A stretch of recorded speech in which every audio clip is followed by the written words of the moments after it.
Padamihin lang natin yung views.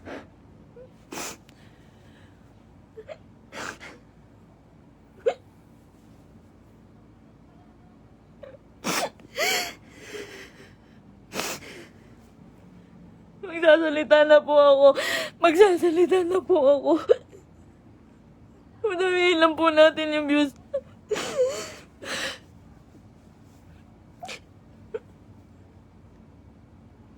Magsasalita na po ako. Pipilitin ko pong isa-isahin. Pipilitin ko kahit gano'ng katagal tong live na to. Iisa-istain ko po ang panggagago sa akin ni Merc. Ni Christian Merc Gray.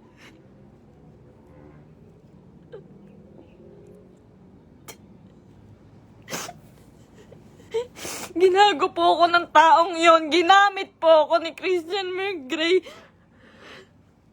Lahat po nang nangyayari sa lahat ng video namin, mula umpisa hanggang ngayon, scripted. Lahat po yun sinunod ko dahil mahal ko siya.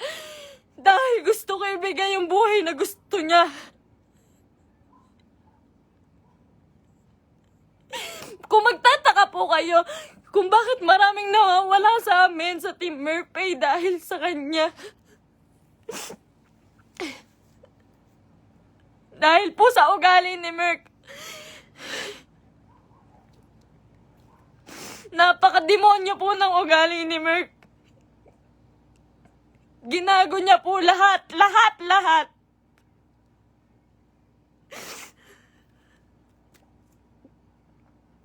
Ito po. Ito na, umpisa ko na po. Alam niyo po, nag-umpisa kami sa... Nung galing po siya sa Brusco. Galing po si Merc sa Brusco. Hindi po ako yung dahilan ba't siya nawala doon. Ayaw niya pong mabawasan yung perang kikitain niya dahil po alam niyang malaki. Siya po ang pinakamalaking may kita sa Brusco. Siya po ang may pinakamalaking kita. Yung ibabawas na 5% doon, sa pera ni Merc siguro mababawas doon 16,000.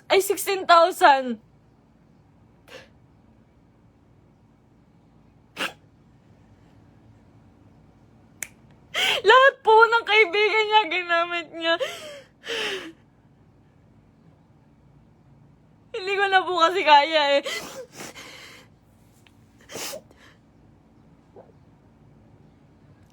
Sobra po yung ginawa ni Merc. Sobra. Hindi ko na po kaya. Pasensya na po kayo.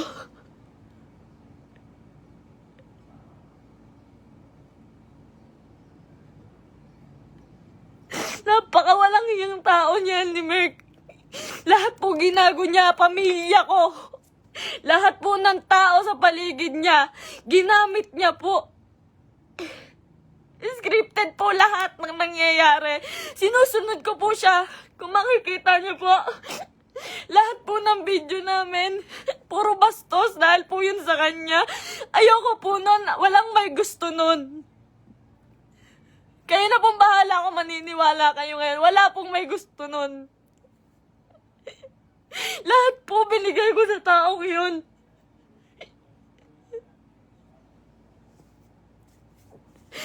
Lahat po ng panggagamit sa katawan ko, lahat po ng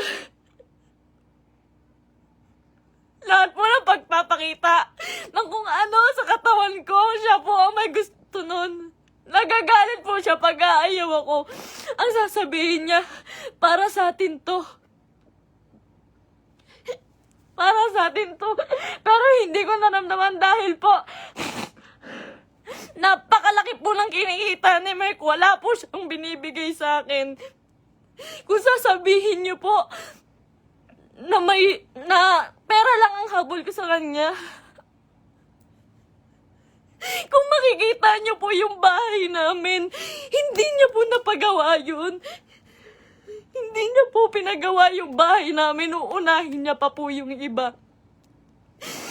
Sa laki ng kinikita ni Merc, sa milyon ang kinikita niya sa isang buwan. 5,000 lang po ang binibigay sa akin yan, pati kay mama. Sa magulang ko po, 5,000 lang po, isusumbat niya pa. Mumurahin niya yung magulang ko.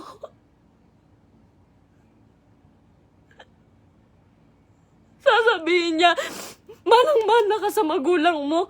Ang bobobo niyo. Lahat kayo plastic. Ginaganon niya po yung magulang ko, hindi ko na po kaya. Ngayon po, nawawala po si Merk ngayon. Lahat po ng nangyari, scripted po. Scripted. Tinatago po ako ni Merk. Tinatago niya po ako. Hindi niya po ako pinapalabas. Ayoko na po. Ayoko na talaga. Ayoko na po talaga. Ayoko na po. Ang ginagawa niya lang po. Nandito po ako ngayon kasi nawawala po si Merk. 6 na araw na po siyang nawawala. Kasama niya po yung babae niya. Yun dun po sa... Si Pam doon sa video na bago makaganda.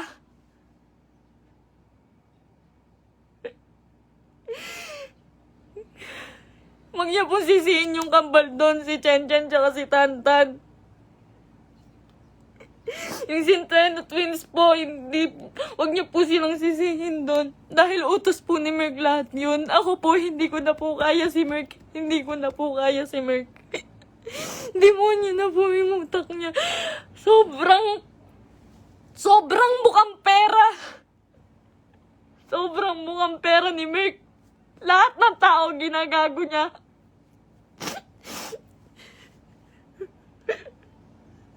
Sinisira niya po yung nanay ko po.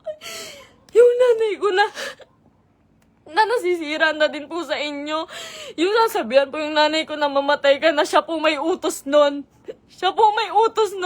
Ginagawa niya pong robot yung pamilya ko dahil sa akin na lang po tumitingin yung pamilya ko.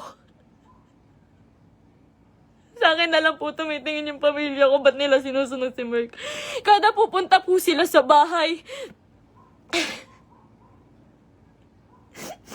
may pagkain na sila, maghihintay kami ng script niya. Magagalit pa po yan pag nagkakamali ako. Pag may mali po ako nasasabi, pag kailangan ulitin ng video, magagalit pa po yun. Lahat po ng video namin, scripted. Dahil po sa kanya.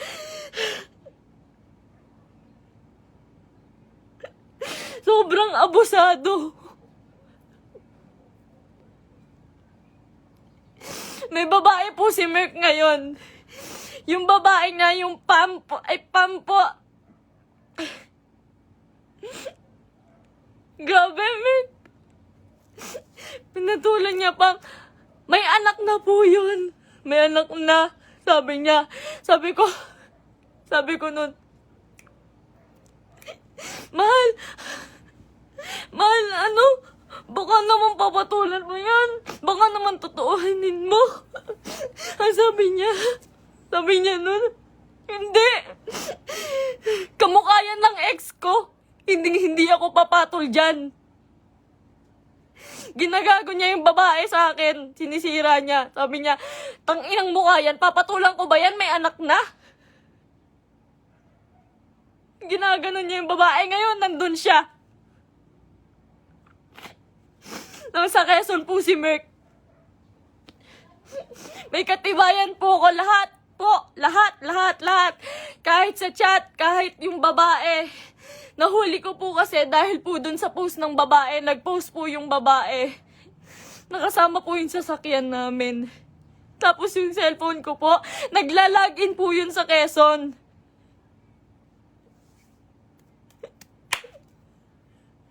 Lahat po ginawa ko kay Merk. Pasensya na po kayo. Ako po mismo humihingi ng pasensya dahil po kinonsinti ko siya. Mahal ko lang po talaga. Ngayon lang ako natauhan. Sobrang dami kong kaibigang nilayuan. Pamilya dahil ayaw nila ng video namin ni Merk. Sobrang dami ko pong nilayuan. Wala po akong kaibigan ngayon. Wala po akong kahit sino ngayon. Dahil kay Merk, dahil iniingatan ko po siya.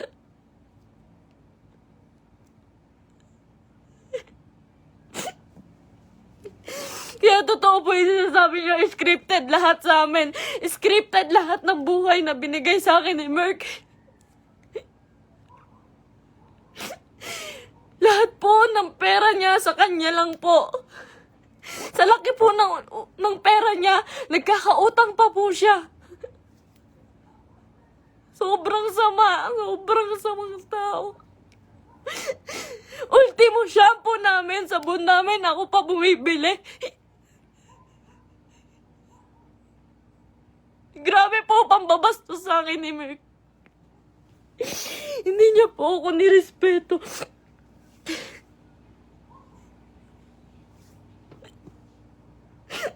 Nawalan po ako ng kaibigan dahil sa kanya. Huwag niya po sisihin lahat po ng taong nakapaligid kay Merk. Dahil po lahat yun inuutusan niya. Sobrang bossy. Hindi niya naman po pinapalamon.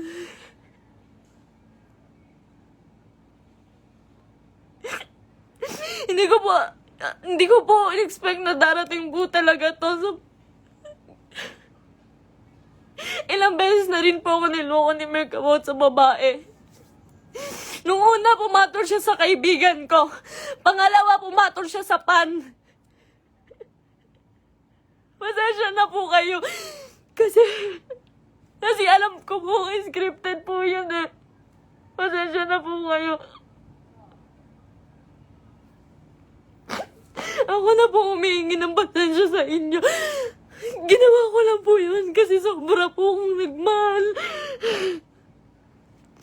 Bago po namin makuha si Asurada, ang inuulam po namin araw-araw, itlog at tuyo araw-araw para makuha niya lang yung sasakyan niya.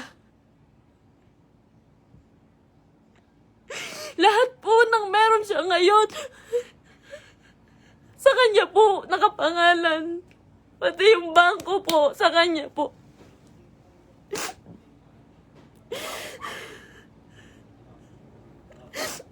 Paghihingi po ako sa kanya, hindi po yun magbibigay. Ultimo sarili kong damit, ako pa bumibili. Sa isang buwan po, 5,000 lang ang binibigay niya sa pamilya ko. Tapos susumbatan niya pa. Lahat daw binigay niya sa akin. Yung singseng, sabi niya, 170K daw po yun. Malaman-laman ko, 30,000. Yung tatay ko, binastos niya. Binastos niya yung tatay ko. Hindi po siya nagpaalam sa tatay ko na magpropose siya. Nung time na yun po, hindi po maganda yung nangyari. Yung proposal po. Hindi po ako naniniwala sa proposal na yun dahil po alam ko na hindi totoo, na para lang yun sa video. Lahat po kay Merk hindi totoo.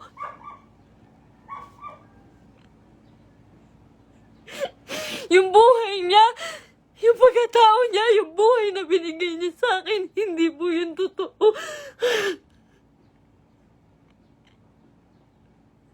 Lahat po ng kaibigan niya na malalapit sa kanya, ginago niya po lahat yun.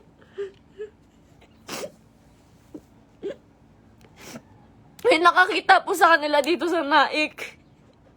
Flex niya pa po pala yung babae kahit kanino. Pinakilala niya pa kung kani-kanino dito sa Naik. Sa mga taong malapit sa akin. Hindi niya alam.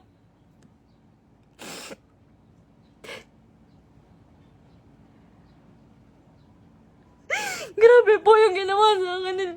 3 years po akong nagtiyaga. Isang buwan po akong nakakulong. Isang buwan po akong nakakulong sa kwarto. Kinukulong niya po ako kasi bawal daw po ako makita ng kahit sino ng kapitbahay. Nandito lang po ako pag uuwi po ako sa Antipolo. Madaling araw niya po ako iuuwi doon para walang makakita sa akin.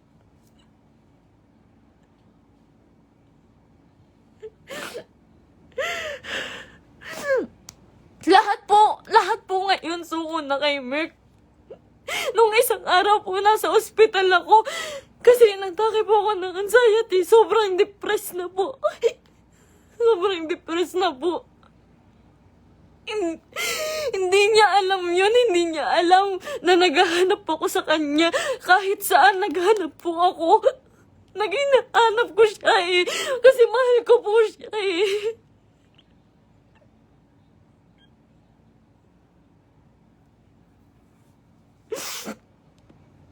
Ilang araw po wala akong tulog, wala akong kain, kakahanap sa taong yun. Tapos malaman ko na kasama niya yung babae. Huwag niyo pong sisisihin yung mga tao sa paligid niya dahil siya po ang naggawa nitong gulong to. Huwag niyo sisisihin si Kuya Mark, yung Centennial Twins. Kahit sino. Siya po ang gumawa nito. Sobrang boss po ni Merk. Sobrang pa-boss po. Sa lahat po ng video, kung makikita niyo po, lantad na lantad yung suso ko para lang mapanood ng mga tao.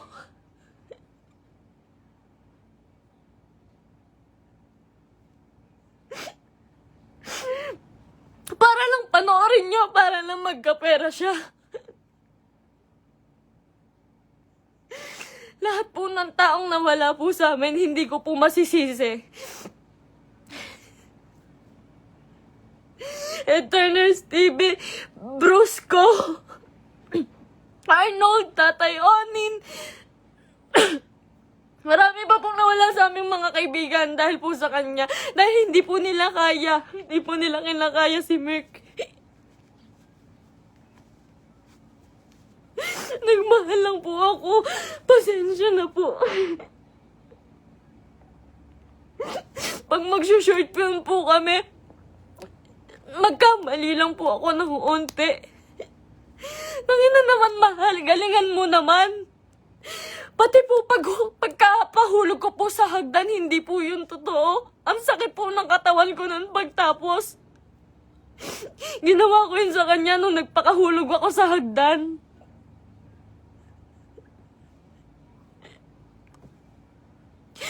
May mga pasa po ko lagi pag may nangyayaring hindi magandang prank. Lagi po ako nagkakasugat, nagkakapasa dahil po sa ginagawa namin.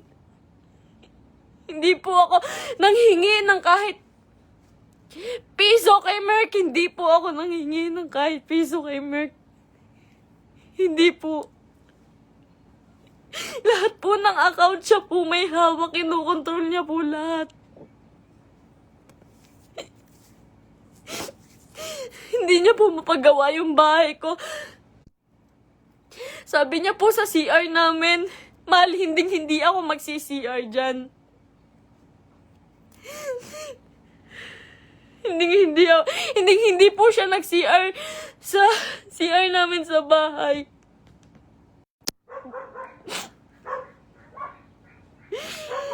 Pero hindi niya po yun mapagawa. Tinitiis niya po yun. Kayo na pong bahala kahit hindi na po kayo maniwala. Hindi ko po kayo masisisi. Kasi lahat ng ginawa ni Merk, hindi totoo yun. Wala nang totoo kay Merk. Mahal na mahal ko yun. Ang dami kong ginawa para sa kanya. Alam po yan ang mga totoong kaibigan namin. Alam po nila kung gaano ako nagsasakripisyo araw-araw. Napakarami niya pong pera, pero ang dami niya rin pong utang. Hindi ko na po alam kung saan niya pinupunta yung mga pera. Kung makikita niyo naman po kasi sa mga video namin, wala po talaga akong hawak na may mga pangalan na damit, may pangalan na sapatos. Lahat po yun ako lang po. Uutang pa po ako sa ibang tao, magkapera lang. Lagi po akong umuutang sa ibang tao, magkapera lang.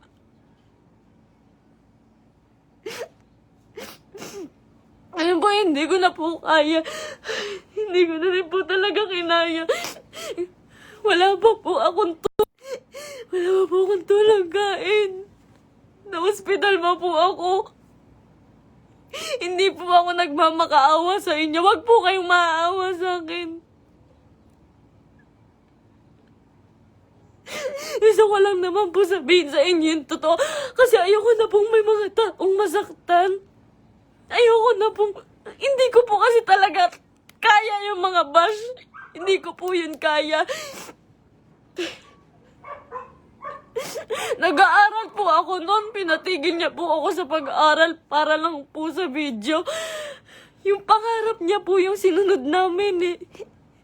Yung pangarap niya, tinabi ko na po yung pangarap ko. Grabe yung sakripisyo ng pamilya ko. Grabe. Sasabihin niya, yung nanay mo, plastic. Yung nanay mo, sa Cebu po. Sa Cebu, hindi siya nahiya. Hindi po siya nagbigay ng kahit ano, na kahit piso lang doon sa tiniran namin. Iniwan niya po ako doon para lang po sa babae. Sabi niya po may sponsor. Iniwan niya po ako sa Cebu. Magkasama po kami doon isang araw po. Ang usapan po, 1 linggo po kami doon. Kasi po pupunta na po kaming Canada. Mas malaki po kasi yung kita sa Canada. Kaya po kami pupunta ng Canada, pero hindi ko na po kaya.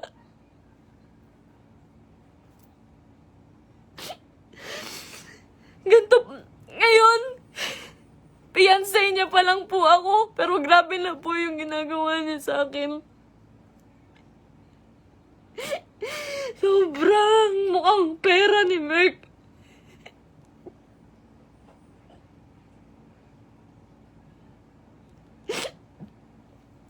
Magalit na po kayo sa akin, pero ginawa ko lang po yun kasi mahal ko po yung tao. Pasensya na po.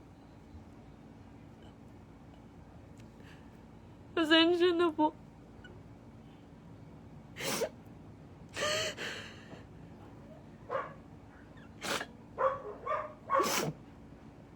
Ngayon po, wala pa rin po si Merk.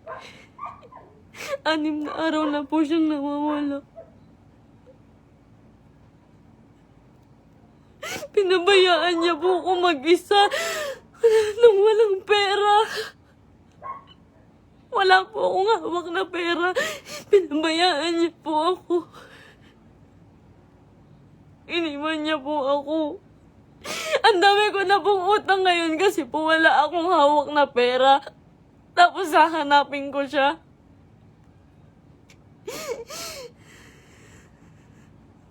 Masakit po kasi lalo eh. Fiancé na po kasi ako eh.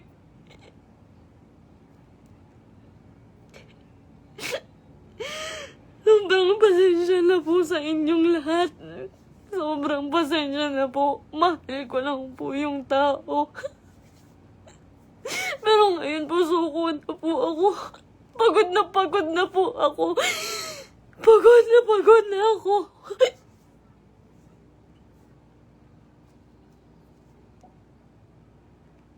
Pasensya na po.